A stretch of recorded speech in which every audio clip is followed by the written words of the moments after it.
गणित, ये शब्द सुनते ही क्या आता है जहन में? शायद अंक, मुश्किल से समीकरण और सही गलत के पक्के नियम। लेकिन क्या हो अगर मैं कहूं कि गणित की दुनिया इन सब से कहीं ज्यादा बड़ी और सच कहूं तो कहीं ज्यादा दिलचस्प है। तो चलिए आज इसी सवाल को थोड़ा कुरेदते हैं। क्या गणित वाकई सिर्फ नियमों और हिसाब किताब का एक सूखा सा सब्जेक्ट है, या फिर इसका एक मानवीय पहलू भी है, एक ऐसी साइड जिसे हम अक्सर नजरअंदाज कर देते हैं? तो शुरुआत कहाँ से करें? चलिए, सबसे पहले गणित को देखने का अपना नजरिया बदलते हैं।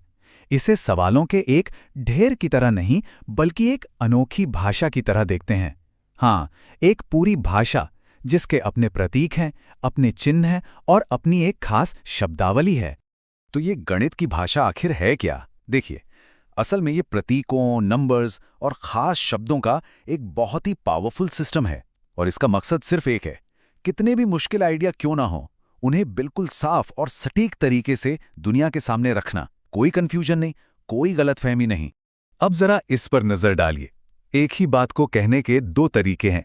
एक तरफ हमारी रोजमर्रा की भाषा है जो थोड़ी लंबी हो सकती है, और दूसरी तरफ है गणित की भाषा, एकदम छोटी, सीधी और असरदार। 2+3=5। बस देखा कितनी खूबसूरती से एक पूरे विचार को आसान बना दिया। इस भाषा की ना अपनी कुछ खासियतें हैं। ये सिंबल्स यानी प्रतीकों से बात करती है। इसमें खालमेल की जरा भी गुंजाइश नहीं होती, सब कुछ सटीक होता है। और सबसे बड़ी बात क्या है पता है? ये यूनिवर्सल हैं। मतलब दुनिया के किसी भी कोने में चले जाइए, 2+3=5 का मतलब हमेशा हमेशा एक ही रहेगा। ये पूरी तरह से लॉजिक पर चलती है और ग्राफ और टेबल जैसी तस्वीरों के जरिए भी अपनी बात कहती है। अच्छा, हर भाषा को बोलने वाले लोग होते हैं, राइट? तो अगर गणित एक भाषा है तो भाई इसे बोलता कौन है? और यही सवाल हमें हमारे अगले पड़ाव पर ले जाता है, गणित का समुदाय। ये गणित का समुदाय कोई काल्पनिक चीज नहीं है। ये हम और आप जैसे असली लोग हैं। वो सब जो इसे सीखते हैं, सिखाते हैं, अपनी रोज की जिंदगी में इसका इस्तेमाल करते हैं और इसकी सीमाओं को लगातार आगे बढ़ाते रहते हैं। यही चीज गणित को एक जिंदा और हमेशा विकसित होने वाला विषय बनाती है। तो इस बड़े से परिवार में कौन कौन है? सबसे पहले तो छात्र हैं जो इसकी नींव सीख रहे हैं। फिर शिक्षक हैं जो इस ज्ञान की मशाल को आगे बढ़ा रहे हैं। फिर आते हैं गणितज्ञ और शोधकर्ता जो नए नए रास्ते खोज रहे हैं। और फिर वैज्ञानिक और इंजीनियर हैं जो इसी ज्ञान का इस्तेमाल करके बड़े बड़े पुल और रॉकेट जैसी चीजें बना रहे हैं। मतलब ये एक पूरी चेन है जहां हर कोई एक दूसरे से जुड़ा हुआ है। और इस समुदाय का काम बहुत बड़ा है। यही वो जगह है जहां गणित की भाषा जिंदा रहती है और आगे बढ़ती है। यहीं पर नए आइडियाज पर बहस होती है, वो पनपते हैं और फिर हमारी दुनिया की बड़ी बड़ी मुश्किलों को सुलझाने के काम आते हैं। तो हमने भाषा को समझा, समुदाय को भी समझा। लेकिन क्लासरूम में इसका क्या काम? अगर कोई टीचर बनने की तैयारी कर रहा है तो उसके लिए इन सब बातों का क्या मतलब है? चलिए अब इस पर बात करते हैं। यहाँ 4 बहुत ही काम के तरीके हैं। पहला, क्लास में गणित को एक बातचीत का विषय बनाइए।